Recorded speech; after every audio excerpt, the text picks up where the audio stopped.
Hello दोस्तों, good morning. आप लोग का स्वागत है हमारे चैनल पे। तो रिवर सिस्टम में हम पार्ट 11 करेंगे और सामान्य भूगोल का ये है जो घटना चक्र। ये आपको पता ही होगा, यूपीएससी यूपीपीसीएस एग्जाम से लिए कितने इंपॉर्टेंट होते हैं। सारे प्रीवियस ईयर के कोई पीवाईक्यू होते हैं और इम्पॉर्टेंट जितने भी फैक्चुअल डेटा होते हैं सब कुछ इसमें होते हैं। तो ठीक है, इसके बारे में हम डिस्कस करेंगे और पूरा क्वेश्चन भी करेंगे। और आपको बहुत सारे वीडियो आ भी चुके हैं और आ भी रहे हैं, जैसे पॉलिटी, इकोनॉमी, हिस्ट्री सब पढ़ाया जा रहा है time to time schedule wise. तो आप उसको शेड्यूल देखिए, शेड्यूल कम्युनिटी बॉक्स में भी है, वहाँ पे जाके देखिए आप शेड्यूल को और time to time class attend करिए और अपने दोस्तों और अपने जो भी पढ़ने वाले हैं सबको शेयर करिए। तो चलिए स्टार्ट करते हैं बिना टाइम वेस्ट किए हुए रिवर सिस्टम में, और आगे भी देखते हैं कौन कौन सी रिवर रिवर के बारे में क्या क्या जानकारियां हैं। ओके, स्टार्ट करते हैं। तो अन्य नदियाँ भी आज करेंगे, क्योंकि इसके पहले ब्रह्मपुत्र, गंगा नदी तंत्र वगैरह, गोदावरी जो भी था, दक्षिण भारत की नदियाँ वगैरह सब कुछ कर लिया था। तो चलिए अन्य नदियों के बारे में देखते हैं। तो स्टार्ट करते हैं। तो सतलज नदी का उद्गम तिब्बत में कैलाश पर्वत में मानसरोवर झील के निकट राक्षस ताल या राक्षस ताल जिसे बोलते हैं वहां से हुआ है। उत्तर पश्चिमी दिशा में बहते हुए सिपकीला के पास से हिमाचल राज्य में प्रवेश करती है। यह हिमालय की, अगर आप मैप रख लोगे तो ये समझने में बहुत आसानी होगी, तो मैप के साथ ही स्टडी किया करिए ज्योग्राफी को। तो ठीक है, देखते रहिए। यह हिमालय की श्रेणियों को काटकर गहरे गाज का निर्माण करती है। भारत में ब्यास नदी के जल को पाकिस्तान, रावी, झेलम, चिनाब के जल को संग्रहित कर मिठन कोट मतलब पाकिस्तान के निकट सिंधु में मिल जाती है। इसकी कुल लंबाई 1500 किमी है। सोन नदी की उत्पत्ति जो है मध्य प्रदेश के अनूपपुर जिले में अमरकंटक के पास हुई है। सोन नदी मध्य प्रदेश में उद्गमित होकर उत्तर प्रदेश, झारखंड, बिहार में प्रवेश करते हुए पटना के समीप गंगा नदी में मिल जाती है। सोन की प्रमुख सहायक नदी है रिहंद और उत्तरी कोयल। कोसी नदी का उद्गम नेपाल एवं तिब्बत क्षेत्र में तीन धाराओं सोन सोन कोसी, अरुण कोसी, तोमर कोसी के संगम में होती है। कोसी की लंबाई 720 किमी है। कुरसेला कटिहार के समीप या गंगा में मिल जाती है। कोसी नदी की 7 धाराएं हैं, जिनमें सोन, अरुण एवं तमोर कोसी प्रमुख है। यह नदी अपना मार्ग परिवर्तित करने करने तथा आकस्मिक बाढ़ लाने के लिए प्रसिद्ध है, इसलिए इसे बिहार का शोक कहते हैं। दामोदर नदी का उद्गम छोटा नागपुर पठार से होता है। यह नदी भ्रंश घाटी से होकर बहती है। इसकी सहायक नदियां हैं बराकर, जमुनिया एवं बरकी। दामोदर नदी अंत में रूपनारायण नदी के जल में संग्रहित करती है और कोलकाता में 55 किलोमीटर दक्षिण में धुगली से मिल जाती है। दामोदर नदी की कुल लंबाई 592 किमी है। एडन नहर वर्ष 1938 में दामोदर नदी से निकलती है। गिरिडीह एवं दुर्गापुर के बीच 300 किमी लंबे मार्ग में यह जैविक मरुस्थल बन गई। इसे बंगाल का शोक भी कहते हैं। हंगरी नदी पश्चिम घाट से निकलकर कर्नाटक, आंध्र प्रदेश से प्रवाहित होते हुए तुंगभद्रा नदी में मिल जाती है। इसे वेदावधी नदी के नाम से भी जाना जाता है। वेदा और अवधि नदियां सह्याद्री से उद्गमित होकर पूरा के पास मिलकर वेदावधी कहलाती हैं। झेलम नदी हिमालय पर्वत श्रृंखला में पीर पंजाल पर्वत पर स्थित वेरीनाग जल स्रोत से निकलती है। यह नदी उत्तर पश्चिम दिशा में बहती हुई वुलर झील में मिलती है। श्रीनगर शहर झेलम नदी के किनारे बसा है। झेलम और रावी पाकिस्तान में चिनाब नदी से मिल जाती हैं। भारत में हिमाचल प्रदेश राज्य के लाहौल घाटी में चंद्रा और भागा नदियां प्रवाहित होती हैं। चंद्रा नदी का उद्गम चंद्रा ताल के निकट ग्लेशियर से होता है, जबकि भागा नदी का उद्गम बारालाचा के निकट होता है। टंडी के निकट चंद्रा भागा का संगम होता है तथा ये चंद्रभागा नदी चिनाब नदी कहलाती है। झेलम नदी की सहायक नदी किशन गंगा है, जिसे पाकिस्तान में नीलम कहा जाता है। लूनी नदी अजमेर के दक्षिण पश्चिम में अरावली श्रेणी से निकलती है, जो 511 किमी तक प्रवाहित होने के पश्चात एक कच्छ के रन के दलदली क्षेत्र में विलुप्त हो जाती है। इसका संपर्क समुद्र में से नहीं हो पाता है। श्योक नदी को काराकोरम क्षेत्र में मृत्यु की नदी के नाम से भी जाना जाता है। ऐसे साक्ष्य की प्राचीन काल मध्य एशिया के यारकंड से लद्दाख के बीच व्यापार इसी नदी से होता था। जास्कर नदी जास्कर से गहरे गर्ज का निर्माण करती हुई कठोर चट्टानी भागों से होकर ये पहले उत्तर की पूर्व ओर बहते हुए अंततः नेमू में सिंधु नदी से मिल जाती है। इसकी उत्पत्ति हिमाचल प्रदेश और लद्दाख में हुआ है। सीमा पर सरचू के उच्च अक्षांशीय पठारी भाग से होती है। जास्कर नदी की बात करें तो उसकी लंबाई कुल 150 किलोमीटर है। स्पीति नदी का उद्गम कुंज श्रेणी के आधार पर कुंजनला, टोगपो एवं दो धाराओं मतलब कब्जिमा और पिंगलुंग के संगम से होता है। 60 मील बहने के पश्चात यह हिमाचल प्रदेश के किन्नौर जिले में नामगिया गांव के पास सतलज नदी में मिल जाती है। काली नदी पश्चिमी घाट पर्वतीय क्षेत्र में स्थित उत्तर कन्नड़ जिले के डिग्गी गांव से उद्गमित होकर चाप के आकार से पश्चिम की ओर प्रवाहित होकर अरब सागर में मिल जाती है। संकोच नदी उत्तरी भूटान, असम, बांग्लादेश और असम पश्चिम बंगाल के बीच सीमा बनाती है और असम बांग्लादेश सीमा के निकट ब्रह्मपुत्र नदी में मिल जाती है। कौन सी नदी? संकोच नदी। माही नदी की बात करें तो मध्य प्रदेश से उद्गमित होकर खांडू के निकट राजस्थान में बसवाड़ जिले में प्रवेश करती है। नदी नरवाली तक बहने के पश्चात दक्षिण पश्चिम दिशा की ओर गुजरात में प्रवाहित होकर खंभात की खाड़ी में गिर जाती है। मीठी नदी मुंबई में है। बिहार झील के अधिप्रवाह से उद्गमित होती है। 2 किलोमीटर के प्रवाह के बाद इसमें पोई झील का भी पानी अधिप्रवाह से चलते मिल जाता है और यह 18 किमी की दूरी तय कर माहिम खाड़ी के पास अरब सागर में मिल जाती है। तेल नदी महानदी की एक प्रमुख सहायक नदी है। कपिली नदी ब्रह्मपुत्र नदी की सहायक नदी है। कामरूप नगर इसी नदी पर अवस्थित है। तो नदी है, उद्गम है, संगम है। तो नदी है सिंधु और उद्गम है तिब्बत मानसरोवर झील के निकट और संगम है अरब सागर में। झेलम है बेरीनाग जम्मू कश्मीर में और संगम इसका है चिनाब नदी में। और सिंधु और चिनाब नदी इसका उद्गम है बारालाचा दर्रा के निकट हिमाचल प्रदेश में और ये जो है ये मिलती कहाँ पर? सतलज पाकिस्तान में। और रावी जो है रोहंग दर्रा के निकट हिमाचल प्रदेश से निकलती है और ये चिनाब पाकिस्तान में मिलती है। और ब्यास नदी ब्यास कुंड रोहतांग दर्रा हिमाचल प्रदेश से भी निकलती है और सतलज नदी भारत में मिलती है। तो यहाँ पर भी सतलज जो नदी है राजस्थान से निकलती है, सिंधु में मिलती है। और लूनी जो है अरावली श्रेणी से निकलती है, कच्छ के रण में मिलती है। माही मध्य प्रदेश से निकलती है, खंबात की खाड़ी में मिलती है। और नदी जो है सहायक नदियां देख लेते हैं। तो सिंधु की सहायक नदियां कौन सी है? झेलम, चिनाब, रावी, सतलज, जास्कर, श्योक, नुब्रा, गिलगित, हूजा, काबुल आदि। और झेलम की है किशनगंगा और सतलज की है स्पीति। तो ठीक है, क्वेश्चन पे आते हैं। सिंधु नदी प्रणाली के संदर्भ में निम्नलिखित कथनों पर निम्नलिखित 4 नदियों में से 3 नदियां इनमें से किस एक नदी में मिलती है जो सीधे सिंधु नदी से मिलती है? निम्नलिखित में से कौन सी है जो सिंधु नदी से सीधे मिलती है? तो वो कौन सी है? चेनाब, रावी, सतलज ये नहीं है बल्कि सतलज है। रावी और झेलम चेनाब में मिलती है। रावी और झेलम चेनाब में मिलती है, चेनाब सतलज में मिलती है, तत्पश्चात सतलज सिंधु नदी में डायरेक्ट मिलती है। भारत में चंद्रभागा नदियां किस क्षेत्र में पाई जाती हैं? चंद्रभागा लाहौल में पाई जाती हैं। भारत में हिमाचल प्रदेश में लाहौल घाटी है, वहां पर पाई जाती हैं। भारत की निम्नलिखित नदियों में से कौन हिमालय की सभी श्रेणियों को काटती है? तो वह है सतलज।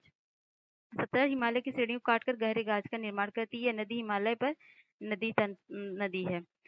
ओके, निम्नलिखित में से कौन सी एक नदी हिमालय पार ट्रांस हिमालय नदी है? तो वह है सतलज। दूध गंगा नदी निम्न में से किसमें अवस्थित है? तो वह है जम्मू एंड कश्मीर और उत्तराखंड में। ठीक है, दूध गंगा नदी जम्मू कश्मीर के अतिरिक्त उत्तराखंड एवं महाराष्ट्र में भी प्रवाहित होती है। निम्नलिखित में से कौन सी नदियां बंगाल की खाड़ी में गिरती हैं? तो बंगाल की खाड़ी में महानदी, कृष्णा और कावेरी नहीं नहीं, हाँ, महानदी, कृष्णा, कावेरी गिरती है। गंगा, ब्रह्मपुत्र, गोदावरी सब ये कहाँ पर गिरती है? बंगाल की खाड़ी में। ठीक है। निम्नलिखित में से कौन एक नदी नदी की सहायक नदी है? तो वह तेल। महानदी की सहायक नदी कृष्णा नदी की सहायक नदी तेल है और महानदी की भी सहायक नदी सेल है।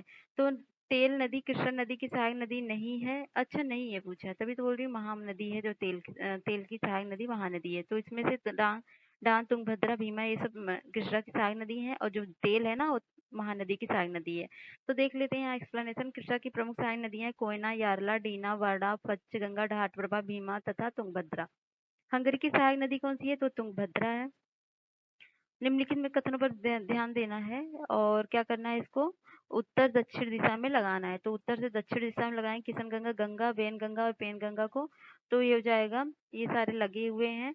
तो किशन गंगा, गंगा, वेन गंगा, पेन गंगा सब लगे हुए हैं। तो पहला ऑप्शन सही है। हिमाचल प्रदेश से होकर बहने वाली नदियां कौन सी हैं? तो वह है व्यास, चेनाब, रावी, सतलज और यमुना। तो दिए गए में क्या करना है? ठीक है, दिए गए चित्र में 1 2 3 4 से अंकित किया गया उसका नाम बताना है। तो यहाँ पर जो है ये कौन सी नदी? ये कोसी नदी है। और नहीं नहीं, ये कोसी नदी ये है, ये कोसी नदी है। और ये गंगा नदी दूसरी है क्योंकि गंगा इधर उत्तराखंड से निकली है, कोसी ये बिहार के साइड है। और यहाँ पर क्या है फिर? यहाँ पर जो है तीसरा क्या है? इसमें घाघरा है ये और ये गंडक है। तो ऑप्शन हो जाएगा आपका ए सही। यहाँ पर मिलान करना है तो मिलान करवा के देखते हैं। तो बिष्ट दोआब की नदियाँ, दोआब में मतलब जो है वो कौन सी नदियों का संगम है, किसका दोआब है? तो वह है ब्यास और सतलज के बीच। बिष्ट, बी है ना, बी से ब्यास, इष्ट से सतलज, बिष्ट। और बारी जो है, बारी किसकी है? बारी जो है ये है रावी तथा ब्यास की। ब्यास से ब्यास और रस से रावी, बारी हो गया। और रचना किसकी होगी? रचना होगी रावी और चेनाब की, और चार किसकी होगी? चेनाब तथा झेलम की। तो यहाँ पर सेम नाम है, इसमें को परेशानी में मतलब पहचानने में आपको परेशानी भी नहीं होगी। बारी इसका है, शॉर्ट शॉर्ट नाम कर दिया है। ठीक है। निम्न नहरों में से किसे दामोदर नदी से निकाला गया? तो वह है एडन नहर। तो भारत की निम्नलिखित नदियों में से कौन सी दामोदर नदी की सहायक नदी नहीं है? तो वह है इंद्रावती, बाकी बराकर, जमुनिया, बराकी, ये सब क्या सहायक नदी है? दामोदर जिसकी सहायक नदी है वह है हुगली। और दामोदर नदी निकलती है तो वह निकलती छोटा नागपुर पड़ के पठार से। रजरप्पा किन नदियों के संगम में अवस्थित है? तो दामोदर और वेरा में। पूर्व की ओर बहने वाली भारत की निम्नलिखित नदियों में से किस एक में निम्नावलन मतलब डाउन वापिंग के कारण विभ्रंश घाटी रिफ्ट वैली है? तो वह है दामोदर के। निम्न नदियों में से कौन सर्वाधिक प्रदूषित है? तो वह है दामोदर। और निम्नलिखित में से किस नदी के ऊपरी मार्ग में मीठा जल परंतु निचले भाग में खारा जल है? तो ये लूनी नदी में है, ऊपरी भाग में मीठा जल, नीचे भाग में खारा जल। निम्न में से कौन भूमि बंधित नदी है? तो वह है लूनी। लूनी नदी के संदर्भ में निम्नलिखित कथनों में से कौन सा एक सही है? तो यह जो है कच्छ के रण की दलदली भूमि में लुप्त हो जाती है, ये सही है। और अंतःस्थलीय पोहन नदी का उदाहरण है तो वह है घाघर।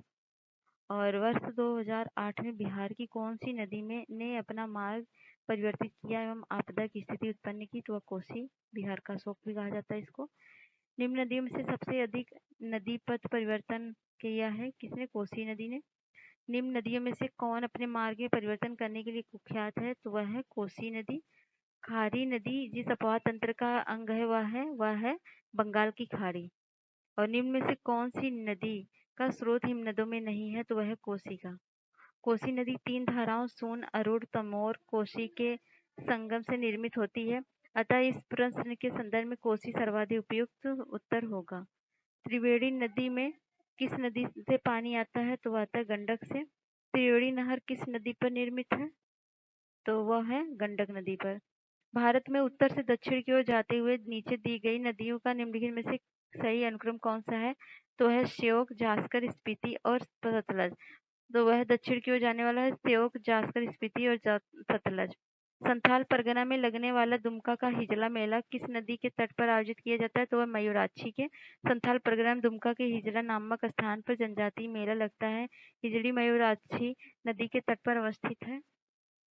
और यहाँ क्या करना है? यहाँ मिलान देखना है। तो दो राज्यों में पहली बार दो नदियों को जोड़ने की परियोजना के संबंध समझौते के स्मृति पत्र पर हस्ताक्षर किए गए। राज्यों के और नदियों के नाम कौन सा है? पंजाब एवं राजस्थान। पंजाब और नदियों के नाम है, अच्छा, तो वो है उत्तर प्रदेश एवं मध्य प्रदेश के बीच केन एवं बेतवा का। बी ऑप्शन सही है। उत्तर प्रदेश एवं मध्य प्रदेश राज्यों में संयुक्त राज्य घाट नदी घाटी परियोजना लागू की गई तो बेतवा नदी पर लागू की गई थी। निम्नलिखित बांधों में कौन बेतवा नदी पर बनाया गया है? तो बेतवा नदी पर राजघाट बना है। और यहाँ पर भी क्या करना है? मुख्य नदी है, सहायक नदी उसकी मिला क्या देखना सही है कि नहीं। तो ठीक है। तो चंबल चंबल वाला जो है, चंबल नदी जो है माहू है, इसके निकट जनपाव पहाड़ी से निकलकर इटावा के समीप यमुना नदी विलीन होती है, ये गलत है। और सोन नदी गंगा में मिलती है, तो ये जो है उसकी सहायक मतलब मुख्य नदी है, तो ये भी गलत है। मानस जो है ब्रह्मपुत्र है, ये सही है। तो केवल तीसरा सही है। काली नदी भारत के दक्षिणी भाग में पूर्व की ओर बहने वाली नदी है। दक्कन पठार अपने पश्चिमी किनारे पर उच्चता पर है। पूर्व में बंगाल की खाड़ी की दिशा में उसकी मंद प्रवणता है। तो कौन सा है? तो ये क्या है? दक्कन का पठार अपने पश्चिमी किनारे पर उच्चता है, तो ये गलत है। और पश्चिमी नहीं, पूर्वी पे है। और नहीं नहीं, पश्चिमी इसको क्या है देखते हैं। सॉरी, ये सही है, तभी तो कह रही। काली नदी भारत के दक्षिणी भाग में पूर्व की ओर बहने वाली नदी, ये गलत है, बाकी ये सही है। जी, ऑप्शन सही है। तो काली नदी पश्चिमी घाट पर्वतीय क्षेत्र में उत्तर कन्नड़ जिले दिग्गी गांव से उद्गमित होकर चाप के आकार में पश्चिम की ओर प्रवाहित होकर अरब सागर मिलती है। कथन एक गलत है। कारवार का इसी नदी किनारे स्थित है। और भारत की किस नदी पर विश्व का सबसे ऊंचा पुल बनाया जा रहा है? तो वो चिनाब पे बनाया जा रहा है। महात्मा गांधी सेतु स्थित है, तो वह कहाँ पर? बिहार में स्थित है। निम्नलिखित में से किस नदी का उद्गम स्थल भारत में नहीं है? तो वह सतलज का। सतलज नदी का उद्गम तिब्बत के कैलाश पर्वत मानसरोवर झील के निकट है। कपिली जिसकी सहायक नदी है वह है, तो वह है ब्रह्मपुत्र की। और यहाँ पर क्या करना है? मिलान करना है। तो ठीक है, गंगा नदी की सहायक नदी क्या है? तो गंगा नदी की सहायक नदी सोन है। और गोदावरी की सहायक नदी क्या है? मंजीरा है। और कृष्णा की सहायक नदी भीमा है। और यमुना की सहायक नदी केन है। कृष्ण भीम को आप मतलब रिलेट करके ऐसे याद कर सकते हो, तो ये ऑप्शन डी हो जाएगा। गंगा सोन और गोदावरी मंजीरा और कृष्णा भीमा और यमुना केन। चलिए, और इसको भी देख लेते हैं। सहायक नदी तो कृष्णा की क्या थी? कृष्णा की भीमा, तो A4। और ब्रह्मपुत्र की कौन थी फिर? तो ठीक है, यहाँ पर यमुना की जो है चंबल हो गई, चंबल नहीं है। ब्रह्मपुत्र है, गोदावरी है, इंद्रावती, तीस्ता। ठीक है, तो इसको भी मिलान कर लेते हैं। तो ब्रह्मपुत्र है, तीस्ता है। ब्रह्मपुत्र नदी, तीस्ता मतलब ये हो गई, और गोदावरी जो हो गई ये हो जाएगी इंद्रावती, और यमुना हो जाएगी चंबल। ठीक है, ये ऑप्शन ए सही होगा। यहाँ पर दिया कृष्णा भीमा ब्रह्मपुत्र तीस्ता गोदावरी इंद्रावती यमुना चंबल। निम्नलिखित में से कौन सा जोड़ा सही है? तो देख लेते हैं। इंद्रावती झारखंड, भीमा तमिलनाडु, लूनी जो है राजस्थान, तो ये लूनी राजस्थान में सही है। ठीक है, और ठीक है, इंद्रावती झारखंड में नहीं प्रवाहित होती है, ये गलत है। भीमा नदी दक्षिण भारत की प्रमुख नदी है। और यह नदी मतलब यह नदी दक्षिण भारत, महाराष्ट्र, कर्नाटक, तेलंगाना, जबकि घाट प्रवाह नदी महाराष्ट्र और कर्नाटक राज्यों में बहती है। निम्नलिखित नदियों में कौन अध्यारोपित नदी का उदाहरण है? तो वह है चंबल नदी। और संकोच नदी किसकी सीमा बनाती है? तो असम एवं बिहार, सॉरी, असम एवं पश्चिम बंगाल के बीच सीमा बनाती है संकोच नदी। निम्न में से कौन सी नदी मध्य प्रदेश में निकलती है और खंबात की खाड़ी में मिलती है? तो वह माही नदी है, मध्य प्रदेश से निकल के गुजरात से प्रवाहित होकर खंबात की खाड़ी में गिर जाती है। किशन गंगा की एक सहायक नदी है, कौन सी है? झेलम है। झेलम किशन गंगा की सहायक नदी है। मुंबई की मीठी नदी निम्नलिखित में किस झील पर निकलती है? तो विहार झील से। और यहाँ पर भी मिलान करना है, तो ठीक है, करते हैं। ब्रह्मगिरी जो है कहाँ से निकलती है? ब्रह्मगिरी जो है कावेरी, कावेरी से। कावेरी नदी का उद्गम क्षेत्र ब्रह्मगिरी पहाड़ी है। वेरीनाग का जो है, वेरीनाग का है ये झेलम है। और वहाँ बालेश्वर का कृष्णा है, और छोटा नागपुर का सुवर्णरेखा है। तो सारे ऑप्शन मिलान हुए हैं, तो आप नहीं, हाँ, तो ऑप्शन बी सही है। तो ब्रह्मगिरी पहाड़ी, कावेरी, वेरीनाग, सोता, झेलम और महाबलेश्वर, कृष्णा और छोटा नागपुर, सुवर्णरेखा। निम्नलिखित नदी में से कौन सा अपने भ्रंश घाटी प्रवाह के लिए प्रसिद्ध है? तो वह है दामोदर। और यहाँ पर भी मिलान करना है, तो देखते हैं। गोदावरी, गोदावरी जो है किसकी सहायक नदी है? तो ठीक है, गो, महानदी, वर्धा महानदी। ठीक है, इसमें तो मिलान सही दिया ही नहीं है। महानदी का शिवनाथ है। और दामोदर का बराकर है, दामोदर का बराकर है। और कावेरी का क्या है? कावेरी का भवानी है। इसका मतलब गोदावरी का बच्चा है, तो पेन गंगा लगा दिए हैं। ठीक है, तो यहाँ पर कुछ दिया है ऑप्शन। ये वर्धा से मिलती हुई पेनगंगा नदी, इसकी पेनगंगा की संयुक्त धारा प्राणहिता नदी से मिलती है। प्राणहिता अंतः गोदावरी नदी से मिल जाती है। इस प्रकार पेनगंगा गोदावरी की उपसहायक नदी है, ना कि सहायक नदी डायरेक्टली है। तो नदियों के किनारे स्थित नगर भी देख लेते हैं, बहुत इंपॉर्टेंट ये भी है। तो भारत के आर्थिक विकास में नदियों का महत्वपूर्ण योगदान रहा। आपको पता है, जितने भी शहर बसे हुए हैं सब नदियों के किनारे बसे हुए हैं। भारत में नदियों के किनारे नगर बसे हुए हैं। गंगा नदी की प्रधान शाखा भागीरथी है, जो उत्तराखंड के उत्तरकाशी जिले के गोमुख नामक स्थान से निकलती है। उत्तरकाशी जो है भागीरथी के निकट किनारे स्थित नगर है। देवप्रयाग, भागीरथी एवं अलकनंदा के संगम पर स्थित है। गंगा नदी के किनारे स्थित प्रमुख नगरों में हरिद्वार, फतेहपुर, कानपुर, वाराणसी, भागलपुर, पटना आदि शामिल है। प्रयागराज, इलाहाबाद जो है नगर गंगा एवं यमुना के संगम पर स्थित है। और यमुना नदी के किनारे स्थित नगर कौन कौन से हैं? तो यमुना नदी किनारे हैं नई दिल्ली, आगरा, मथुरा, इटावा और लुधियाना, पंजाब, फिरोजपुर। दो शहर सतलज नदी के किनारे स्थित हैं, जहां वर्तमान समय में सतलज नदी लगभग 13 किलोमीटर उत्तर से होकर प्रवाहित होती है। हैदराबाद कृष्णा की सहायक नदी मूसी नदी के किनारे बसा है। और कृष्णा नदी के तट पर आंध्र प्रदेश का प्रसिद्ध नगर विजयवाड़ा स्थित है। और नांदेड़, नासिक और राजमुंडी जो तीनों प्रमुख शहर गोदावरी नदी के तट पर स्थित है। केंद्र शासित प्रदेश जम्मू कश्मीर में श्रीनगर झेलम नदी के तट पर है। केंद्र शासित प्रदेश लद्दाख का लेह नगर सिंधु नदी के दाएं तट पर है और अहमदाबाद शहर साबरमती गुजरात के तट पर है। उत्तर प्रदेश की राजधानी लखनऊ गोमती नदी के तट पर है। ताप्ती नदी जो है उसका उद्गम बैतूल जिसे मध्य प्रदेश के मुल्ताई नामक स्थान से होता है। सूरज ताप्ती नदी के तट पर स्थित है। तो मैप तो क्लियर है नहीं। जमशेदपुर जो झारखंड औद्योगिकरण नगर है और सुवर्णरेखा नदी पर स्थित है। जगदलपुर जो है छत्तीसगढ़ राज्य का नगर है जो इंद्रावती नदी के दक्षिणी किनारे पर स्थित है। जबलपुर नगर जो मध्य प्रदेश में है, नर्मदा नदी के तट पर स्थित है। उज्जैन मध्य प्रदेश का प्राचीनतम नगर है जो क्षिप्रा नदी के किनारे स्थित है। इस नगर का प्राचीन नाम है उज्जैनी था जो अवंती गणराज्य की राजधानी थी। इसे महाकालेश्वर नगरी के नाम से भी जाना जाता है। उत्तर प्रदेश में प्रसिद्ध बरेली नगर रामगंगा नदी के किनारे स्थित है। उत्तराखंड राज्य में गौरीकुंड रामबाड़ा एवं गुप्तकाशी मंदाकिनी नदी के किनारे अवस्थित है, जबकि गोकुंडा घाट अलकनंदा नदी के तट पर अवस्थित है। अयोध्या नगर सरयू नदी के तट पर स्थित है। गोरखपुर नगर जो है राप्ती नदी के किनारे बसा है। ब्रह्मपुत्र नदी पर बसे असम राज्य के प्रमुख नगर गुवाहाटी एवं डिब्रूगढ़ है। राजस्थान राज्य का शैक्षिक नगर कोटा चंबल नदी के तट पर अवस्थित है। तो नदी देख लेते हैं, नदी कौन सी? गंगा है। प्रमुख नगर कौन सा? हरिद्वार, फतेहपुर, कानपुर, वाराणसी, भागलपुर, पटना। यमुना नदी की जो प्रमुख नगर है नई दिल्ली, आगरा, मथुरा, इटावा है। भागीरथी का क्या है? उत्तरकाशी। और मूसी का हैदराबाद और कृष्णा विजयवाड़ा। और गोदावरी नदेड़ नासिक राजमुंद्री झेलम श्रीनगर और सिंधु जो है लेह सतलज लुधियाना साबरमती अहमदाबाद गांधीनगर गोमती लखनऊ। ताप्ती जो है सूरत बैतूल और सुवर्णरेखा जमशेदपुर। इंद्रावती जो है जगदलपुर। नर्मदा जबलपुर, क्षिप्रा उज्जैन, रामगंगा बरेली, मंदाकिनी रामबाड़ा गौरीकुंडा गुप्तकाशी, सरयू अयोध्या, राप्ती गोरखपुर, ब्रह्मपुत्र गुवाहाटी, डिब्रू चंबल, कोटा, महानदी कटक। कम से कम अपने स्टेट में जो सिटी है उनके किनारे बसी नदियों का नाम तो जरूर ही याद कर लीजिए, और जो इम्पोर्टेंट इम्पोर्टेंट है सबके। तो गंगा नदी किनारे सबसे बड़ा शहर कौन सा है? तो वो कानपुर है। निम्नलिखित में से कौन सा शहर गंगा नदी किनारे स्थित नहीं है? तो फतेहपुर, उत्तरकाशी। फतेहपुर है, भागलपुर है, कानपुर है, लेकिन उत्तरकाशी नहीं है। तो गंगा नदी की प्रधान शाखा भागीरथी उत्तराखंड के उत्तरकाशी से गोमुख नामक स्थान से निकलती है और देवप्रयाग में भागीरथी अलकनंदा के संगम से गंगा का निर्माण होता है। अतः उत्तरकाशी का संबंध भागीरथी से है, ना कि गंगा से है। और फतेहपुर, भागलपुर व कानपुर गंगा नदी के किनारे स्थित है। तो ठीक है। इधर देखते हैं, लेह अवस्थित है। लेह अवस्थित सिंधु नदी के दाएं तट पर।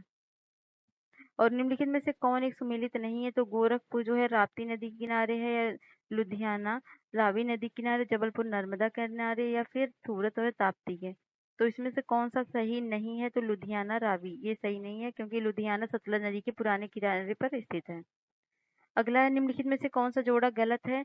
तो कोटा चंबल और भुवनेश्वर महानदी ये गलत है। भुवनेश्वर उड़ीसा की राजधानी है। यह महानदी के तट पर नहीं बल्कि उड़ीसा के पूर्वी तटीय मैदान दया और कुआ खाई नदी के तट पर स्थित है। निम्नलिखित में से कौन सा युग्म सही नहीं है? तो जबलपुर नर्मदा, हैदराबाद कृष्णा और कोटा चंबल और नासिक गोदावरी। तो कौन सा सही नहीं है? तो हैदराबाद जो है मूसी मूसी में है, ना कि कृष्णा में। तो ये गलत है। निम्नलिखित में से किसका सुमेल नहीं है? तो ये अहमदाबाद व साबरमती सही है, कोटा चंबल सही है, नासिक गोदावरी सही है। तो ये हैदराबाद कृष्णा गलत है। हैदराबाद मूसी नदी किनारे है। तो कटक ये मिलान करना है। तो कटक जो है इस महानदी महानदी के किनारे मतलब वो है, और लुधियाना स्थित है।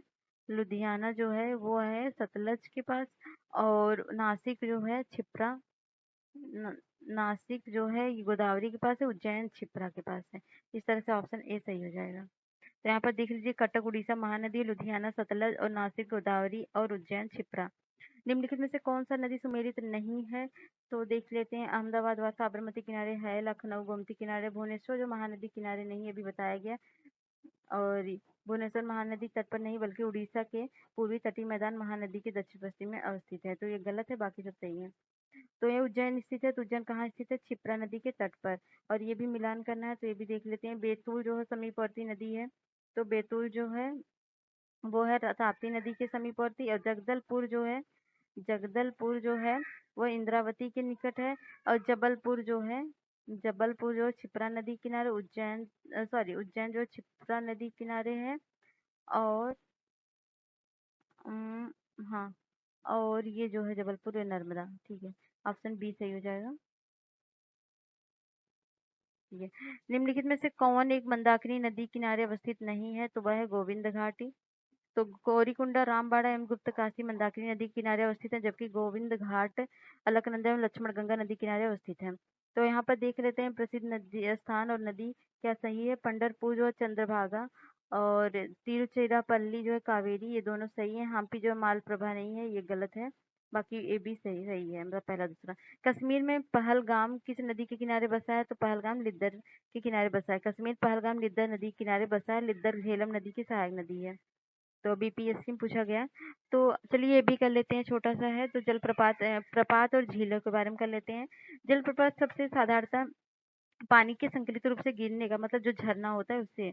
जलप्रपात की उत्पत्ति प्राकृतिक तथा कृत्रिम दोनों प्रकार से होती है। प्राकृतिक जलप्रपात बहुतः पर्वतीय क्षेत्रों में पाए जाते हैं, क्योंकि वहां भूतल का उतार चढ़ाव अधिक होता है। भारत में अधिकांश जलप्रपात दक्षिण भारत में पाए जाते हैं। वर्ल्ड वाटरफॉल्स डेटाबेस के अनुसार जो है चौड़ाई की दृष्टि से भारत का सबसे बड़ा जलप्रपात जोग जलप्रपात है। ये कर्नाटक में शरावती नदी पर अवस्थित है। और भारत में आयतन मतलब वॉल्यूम की दृष्टि से सबसे बड़ा जलप्रपात कावेरी नदी पर स्थित समुद्रम है। यह जलप्रपात कर्नाटक राज्य में स्थित है। हुंडरू जलप्रपात झारखंड में राज्य में रांची से 50 किलोमीटर दूरी पर सुवर्ण रेखा नदी पर स्थित है। इसकी ऊंचाई 98 मीटर है। कपिल धारा जलप्रपात मध्य प्रदेश के नवसृजित जिले अनूपपुर में नर्मदा नदी पर है। चित्रकूट जलप्रपात छत्तीसगढ़ राज्य के बस्तर जिले में जगदलपुर के पास इंद्रावती नदी पर अवस्थित है। इसकी ऊंचाई 90 फीट है तथा इसे भारत का नियाग्रा प्रपात के रूप में भी जाना जाता है। दूध सागर जलप्रपात पश्चिमी घाट में स्थित है। यह गोवा और कर्नाटक की सीमा पर मांडवी नदी पर स्थित है। धुआंधर जलप्रपात मध्य प्रदेश के जबलपुर में नर्मदा नदी पर स्थित है। पूर्वोत्तर भारत में नोहकालिकई जलप्रपात मेघालय राज्य में स्थित है। विश्व जलप्रपात डेटाबेस के अनुसार कर्नाटक राज्य में स्थित कुंचिविलकल प्रपात की ऊंचाई 600 फीट बताई गई है। इस माप के आधार पर अब यह भारत का सबसे ऊंचा जलप्रपात नहीं है। पूर्व में विश्व का जलप्रपात डाटाबेस के अनुसार कुंचिकल को भारत का सबसे ऊंचा जलप्रपात माना गया था। तब इसकी ऊंचाई 455 मीटर की प्रदर्शित थी। इसी प्रकार विश्व जलप्रपात डेटाबेस के नए मापन में बरही पानी जलप्रपात जो उड़ीसा की संशोधित ऊंचाई 217 मीटर, पूर्व माप 399 मीटर है। इस जबकि नोहकालिकई प्रपात की ऊंचाई 335 मीटर से बढ़ाकर 340 मीटर है। अतः विश्व जलप्रपात डेटाबेस की वर्तमान स्थिति के अनुसार भारत का सबसे ऊंचा जलप्रपात नोहकालिकई मेघालय में है। अनेक अधिकारी स्रोतों से अभी भी भारत का सर्वाधिक ऊंचा जलप्रपात कुंचिकल प्रदर्शित है। नोट करने की बात यह है कि महाराष्ट्र राज्य के सतारा जिले के आधिकारिक वेबसाइट के अनुसार भांवली वजरई जलप्रपात भारत का सबसे ऊंचा जलप्रपात है। इसकी ऊंचाई 1840 फीट है और यह उमरदेई नदी पर स्थित है। हालांकि विश्व जलप्रपात डेटाबेस में इस जलप्रपात का कोई उल्लेख नहीं है। बिम्बनाद केरल की सबसे बड़ी लैगून है। ये मतलब 8,372 किमी लंबी एवं 1,400 मतलब 14.48 किमी, सॉरी ये भी 83.72 है और चौड़ी है। केरल के कोट्टायन अलपुझा एर्नाकुलम जिलों में वेम्बनाड लैगून घिरा है। चिल्का लैगून जो है भारत के उड़ीसा तट में महानदी के मुहाने के निकट स्थित खारे पानी के लैगून है। पूर्वी तट स्थित भारत की सबसे बड़ी तटीय लैगून है। यह भारत की सबसे बड़ी खारे पानी की झील है। किसी बड़े जल निकाय का उथला भाग जो किसी संकीर्ण स्थलीय पेटी अथवा अवरोध द्वारा अंशतः अथवा पूर्णतः पृथक होता है लैगून कहलाता है। स्थलीय भाग में स्थित विस्तृत गर्त में सबसे जल मतलब जिसमें जल भरा रहता है झील कहलाता है। उड़ीसा तट को भौगोलिक दृष्टि से उत्तरी सरकार तट कहा जाता है। चिल्का नदी की अधिकतम लंबाई 65 किमी है तथा 8 से 20 किमी चौड़ाई है। वूलर झील जम्मू और कश्मीर में स्थित भारत की सबसे बड़ी मीठे पानी की झील है। वूलर झील झेलम तथा घोखुर झील का उदाहरण है। डल झील श्रीनगर में स्थित मीठे पानी की झील है। पेरियार झील 55 किमी क्षेत्रफल की एक कृत्रिम झील है अतः लैगून झील नहीं है। पेरियार झील पेरियार नदी पर जल प्रवाह प्राप्त करती है। पुलिकट झील तमिलनाडु एवं आंध्र प्रदेश राज्यों की सीमा पर कोरोमंडल तट पर स्थित बड़ी खारी पानी की लैगून झील है। लोकटक झील मणिपुर राज्य में स्थित ताजे पानी की झील है। मीठे पानी की पूर्वोत्तर भारत की सबसे बड़ी झील है। इस झील में केबुल लामजाओ नामक राष्ट्रीय पार्क भी स्थित है। सांबरपुर झील जयपुर शहर में लगभग 70 किलोमीटर दूर पश्चिम की ओर होती है। सांबर झील भारत की सबसे बड़ी खारे पानी की अंतर्देशीय झील है। श्रीहरिकोटा द्वीप पुलिकट झील की बंगाल की खाड़ी से अलग है। कोलेरू झील आंध्र प्रदेश में मीठे पानी की झील है। पुष्कर झील राजस्थान के अजमेर जिले में स्थित एक कृत्रिम झील है। इस झील का निर्माण 12वीं सदी में हुआ है, जब लूनी के नदी शीर्ष पर एक बांध बनाया गया। रूपकुंड झील को रहस्यमयी झील की संज्ञा दी गई। यह झील भारत के उत्तराखंड राज्य में स्थित एक हिमझील है। यह झील यहाँ पर मिलने वाली नरकंकालों के कारण चर्चा का विषय बनी है। फुल्लर झील से गोमती नदी की उत्पत्ति होती है। यह पीलीभीत जिले के माधो टांडा के पास स्थित है। अष्टमुड़ी झील केरल राज्य के कोलम जिले में एक लैगून कयाल है। अष्टमुड़ी का अर्थ है 8 शाखाएं। रामसर समझौते के तहत अंतरराष्ट्रीय महत्व की एक आर्द्रभूमि के रूप में दर्ज है। असम राज्य में स्थित झीलें हैं जो चंदुबी झील, चपनाल झील, हाफलांग झील आदि प्रमुख हैं। चपनाल झील जो है नयगांव कस्बे से 33 किलोमीटर दूर पर स्थित है।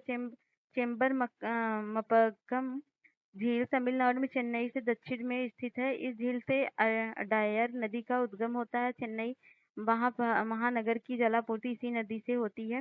हैदराबाद शहर में हुसैन सागर एवं उस्मान सागर नामक 2 झीलें हैं। हिमाचल प्रदेश में रेणुका झील एवं नाको किन्नौर झील जिला स्थित है। तो यहाँ पे जलप्रपात, नदी और राज्य देख लेते हैं। याद करने के लिए शॉर्ट है, इसको रट डालिए या फिर इसका दिमाग को फीड कर लीजिए कि आपको याद हो, क्योंकि इससे क्वेश्चन बहुत आते हैं। तो है जोग सोप्पा जगोदा जलप्रपात इस शरावती नदी पर है और कर्नाटक में है। शिव समुद्रम कावेरी कर्नाटक राज्य में है। और हुंडरू जो है नदी है सुवर्ण रेखा पर जलप्रपात है। और राज्य जो है झारखंड है। कपिल धारा जलप्रपात नर्मदा नदी है और अनूपपुर मध्य प्रदेश में है। धुआंधार नर्मदा और जबलपुर मध्य प्रदेश में स्थित है। और चित्रकूट इंद्रावती नदी और बस्तर जिले में मतलब बस्तर छत्तीसगढ़ में है। और दूध सागर मांडवी गोवा और कर्नाटक की सीमा पर है। और भंवली बरजाई वजराई उरमोदी महाराष्ट्र में है। और लिंग कसियार बाका नोहकालिकई और नोहंगी थिंगयांग लिंगनगई और डेनथेनेंग और किन्नरेम, कैसे कैसे नाम है। ये जलप्रपात कहाँ पर है? मेघालय में है। और तीरथगढ़ का कांगेर छत्तीसगढ़ में। अमृतधारा देवधारा कहाँ पर है? हसदेव छत्तीसगढ़ में। और केंदाई जो है ये छत्तीसगढ़ में है। जोन्हा गौतम धारा ये राढ़ू मतलब और रांची झारखंड में। और दसम जो है कांची नदी रांची में है। और भालकुंडा राहतगढ़ बुइना सागर मध्य प्रदेश। और दुगधारा कपिलधारा नर्मदा मध्य प्रदेश है। और लोध या बूढ़ घाघ घाघ बूढ़ा लातेहर झारखंड में है। चूलिया जो है चंबल राजस्थान में है। और डुडुमा मच्छकुंड कोरापुट में है। और गोकाक जो है घाट प्रभा बेलगावी कर्नाटक में है। ठीक है। और झील देख लेते हैं। केंद्र शासित राज्य देखें तो साला अरुणाचल प्रदेश में है। बड़खाल जो है हरियाणा में है। काली वैली तमिलनाडु में है। और याद कर लीजिए कि बहुत पूछता है मिलान उलान वाले क्वेश्चन में। वेम्बनाथ अष्टमुड़ी केरल में। चिल्का उड़ीसा में, ये पक्का याद कर लीजिएगा। ये भी याद कर लीजिएगा। वूलर और ये भी जम्मू कश्मीर। और डल भी पेरियार केरल। पुलिकट तमिलनाडु एवं कोलेरू आंध्र प्रदेश। लोकटक मणिपुर। सांबर राजस्थान। पुष्कर अजमेर, ये सारे इंपॉर्टेंट है। राजसमंद और नक्की डिडवाना उदय सागर ये है राजस्थान में। सूरज कुंड हरियाणा में है। रूपकुंड उत्तराखंड में है। फुल्लर उत्तर प्रदेश में है। चंदूबी चपनाला हफलांग असम में है। और चेम्बर मपक्कम चेन्नई तमिलनाडु में। हुसैन सागर उस्मान सागर है हैदराबाद तेलंगाना में। तो क्वेश्चन करते हैं। हुंडू प्रपात निर्मित है या सुवर्ण रेखा नदी पर स्थित है? किस नदी पर शिव समुद्र जलप्रपात अवस्थित है? तो कावेरी नदी पर है। शिव समुद्र जलप्रपात कावेरी नदी पर है कर्नाटक में। और निम्नलिखित में से कौन सा सही सम्मिलित नहीं है? तो हुंडरू जो है सुवर्ण रेखा नदी पे है। चचाई बिहड़ नदी पे है। धुआंधार जलप्रपात ये नर्मदा नदी बूढ़ घाघ है घाघ बूढ़ा पे है। तो ये गलत है। ठीक है। और बाकी सब सही है। याद कर लीजिए सब रट के। इसको भी मिलान करना है तो दूध सागर जो है दूध सागर है मांडवी मांडवी की। और ये जो है डुडुमा डुडुमा जो है मच्छ कुंड पे है। गोगाक जो है गोगाक गोगाक जो है घाट प्रभा पे, सॉरी गोगाक घाट प्रभा। जोग है सरावती, जोग सरावती घाट प्रभा। ठीक है। दूध सागर मांडवी डुडुमा मच्छ कुंड और जोगाक घाट प्रभा जोग सरावती। ठीक है। इसको भी देखना है। कपिल धारा प्रपात है। गोदावरी नदी जोग प्रपात है। सरवती तो जोग वाला सही है, तो 2 वाला ऑप्शन तो सही होगा। शिव समुद्रम है कावेरी नदी पे, तो ये भी सही है। और मुझे लग रहा है ये ऑप्शन जो है कौन से, ये 2 3 सही है, पहला गलत है। और ये ऑप्शन बी हो जाएगा। तो पहला गलत है, कपिलधारा जो है मध्य प्रदेश के अनूपपुर में नर्मदा नदी पर है। निम्नलिखित में से कौन सा जलप्रपात नर्मदा नदी पर नहीं है? तो वह है भालकुंडा। भारत की सबसे बड़ा जलप्रपात जोग प्रपात किस नदी पर है? तो वह है शरावती नदी पे। निम्नलिखित में से कौन सा भारत का सबसे ऊंचा जलप्रपात? तो ये कोई क्लियर है नहीं, क्योंकि बहुत सारे की बात की गई। इस जलप्रपात डेटाबेस के अनुसार कुछ है तो उसके अनुसार कुछ है। तो भारत में निम्न झरनों में से सर्वाधिक ऊंचाई वाला झरना कौन सा है? तो ये भी कंफर्म नहीं है, क्योंकि ये भी कई डाटा के अनुसार कई चीजें जैसे जोग को कहा जाता है, कुचिबाल को, ये सारे। तो ये है। अगला क्वेश्चन है, निम्नलिखित युग में से कौन सा सम्मिलित नहीं है? तो शिव समुद्रम प्रपात, कावेरी है, चूलिया प्रपात चंबल में है, जोग प्रपात कृष्णा पे है, तो जोग शरावती पे है, ये गलत है, बाकी सब सही है। ठीक है, शिव समुद्रम कावेरी पे, चूलिया जो है चंबल पे, जोग है शरावती पे, धुआंधार है नर्मदा पे। निम्नलिखित में से कौन सा जलप्रपात नदी युग में सम्मिलित नहीं है? तो हुंडरू सुवर्ण रेखा सही है, जोनू राढ़ू सही है, दसों काजू सही है, लोध बरगाकर ये सही है। झारखंड का सबसे ऊंचा जलप्रपात है तो वह जोन्हा, हुंडरू, दसम और बूढ़घाघ, तो ये है बूढ़घाघ सबसे ऊंचा। अमृत अमृत धारा जलप्रपात किस नदी पर है? तो यह है हसदो नदी पर। तो भारत के किस जलप्रपात को लोकप्रिय रूप से नियाग्रा जलप्रपात के तौर पे जाना जाता है? तो वह जाना जाता है नियाग्रा जलप्रपात, चित्रकूट प्रपात को। चित्रकूट जलप्रपात निम्नलिखित में किस नदी पर स्थित है? तो वह है इंद्रावती नदी पर। चित्रकूट जलप्रपात स्थित है तो वह बस्तर में। भारत के निम्न जल प्रपातों में कौन सा गांव में स्थित है? तो वह है दूधसागर प्रपात। दूधसागर जलप्रपात पश्चिमी घाट में स्थित है, गोवा कर्नाटक के सीमा के मांडवी नदी पर स्थित है। भेड़ा घाट पर अब कौन सा जलप्रपात स्थित है? तो वह है धुआंधार। तो ठीक है, भेड़ाघाट पर स्थित है मध्य प्रदेश के। निम्नलिखित में से कुंचिकल जलप्रपात की सही ऊंचाई क्या है? तो कभी कभी यूपीपीसी का दिमाग घूम जाता है, तो इस तरह के डेटा भी पूछ लेता है। तो है 455। तो वेम्बनाथ झील है, तो वेम्बनाथ झील केरल में है। और निम्नलिखित में से कौन सा एक लैगून नहीं है? तो पेरियार लैगून नहीं है, बाकी सब जलप्रपात है, ये सब लैगून है। तो ठीक है, भारतवर्ष खारे पानी की सबसे बड़ी झील कौन सी है? तो वह चिल्का है। और चिल्का जिला झील जहाँ स्थित है वह है, मतलब चिल्का झील कहाँ पर है? उत्तरी सरकार तट पर।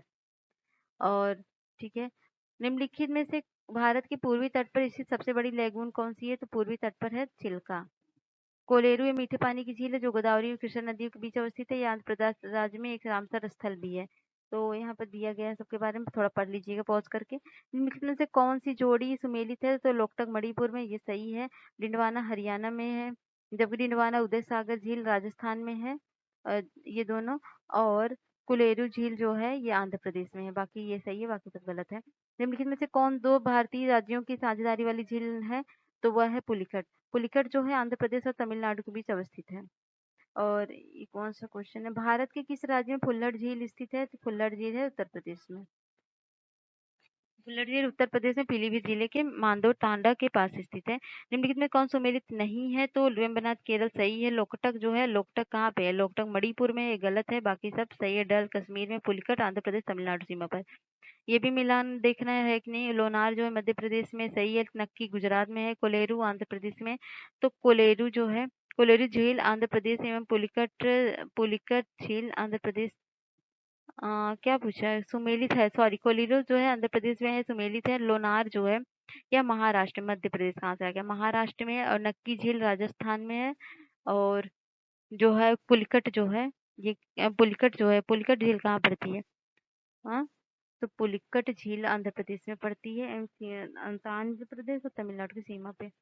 तो भारत की सबसे निम्न झीलों में से असम में अवस्थित है, तो कौन सी है? चपनाला। और निम्नलिखित में किसने रहस्यमयी झील कहा जाता है? तो रहस्यमयी झील कहा जाता है रूपकुंड झील को। ये यह भारत के उत्तराखंड राज्य में स्थित है। भारत की निम्न झीलों में से कौन जम्मू कश्मीर में अवस्थित है? तो अंचार झील है। कोलेरू झील आंध्र प्रदेश में है। हमीरपुर झील जो क्या है, हमीरपुर झील, ये गुजरात में है। फुलहर झील उत्तर प्रदेश में है। ये भी मिलान करना है। तो ठीक है, अष्टमुड़ी झील झीलें अवस्थित हैं। अष्टमुड़ी जो है, अष्टमुड़ी अवस्थित है केरल में। और पुलिकट झील अवस्थित है तमिलनाडु में। और रूपकुंड झील अवस्थित है उत्तराखंड में। और सूरजकुंड स्थित है हरियाणा में। तो इस तरह से ये ऑप्शन बी हो जाएगा यहाँ पर। अष्टमुड़ी केरल, पुलिकट तमिलनाडु, रूपकुंड उत्तराखंड और सूरजकुंड हरियाणा। या बर्फ से ढकी झील घेपन स्थित है, तो वह है हिमाचल प्रदेश में। कयाल क्या है? तो कयाल केरल के लैगून है। और निम्नलिखित में से कौन सी एक कृत्रिम झील है? तो वह कोडाइकनाल तमिलनाडु में। कोडाइकनाल झील ताजे जल की मानव निर्मित झील है। ये तमिलनाडु डिंडीगुल जिले में कोडाइकनाल शहर में अवस्थित है। ये भी अवस्थिति देख लेते हैं, मिलान कर लेते हैं। तो ये जो है ठीक है। साला झील अरुणाचल प्रदेश सही है। बड़खल झील ये भी हरियाणा में, लोकटक झील मणिपुर में, काली वैली झील तमिलनाडु में स्थित है, ये भी सही है। तो सारे मिलान सही है। ये यूपीपीसी 2020 में पूछा गया क्वेश्चन है।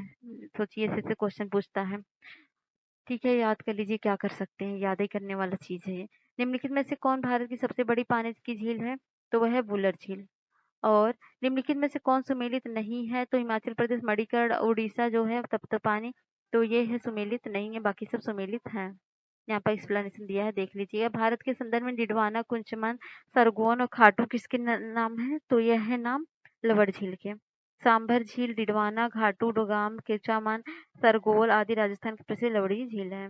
चलिए, ये खत्म हो गया आपका रिवर के जितने भी फैक्चुअल डाटा थे सब हैं, और अगर आप इसको याद कर लोगे तो मुझे नहीं लगता कोई भी क्वेश्चन इससे बाहर जाएगा। सारे आईएएस 2021-22 सारे क्वेश्चन दिए गए। देखो ये आरओ कितनी नदियों से रिलेटेड सब रिसेंटली में क्वेश्चन पूछे गए हैं। तो आप इसको देख लीजिए और इसको याद कर लीजिए। जो रट्टाफिकेशन है वो तो भाई करनी ही पड़ेगी। उसको अपना मैप में अच्छे से देख के समझ के याद कर लीजिए और अपना नोट्स बना लीजिए। काफ़ी यूज़फुल होगा। और कैसा लगा है वीडियो बताइए ज़रूर, आपकी कमेंट का इंतज़ार रहेगा हमको कमेंट बॉक्स में। और अगर वीडियो पसंद आता है तो लाइक करिए, शेयर करिए, सब्सक्राइब करिए। मिलते हैं नेक्स्ट वीडियो में, तब तक के लिए बाय।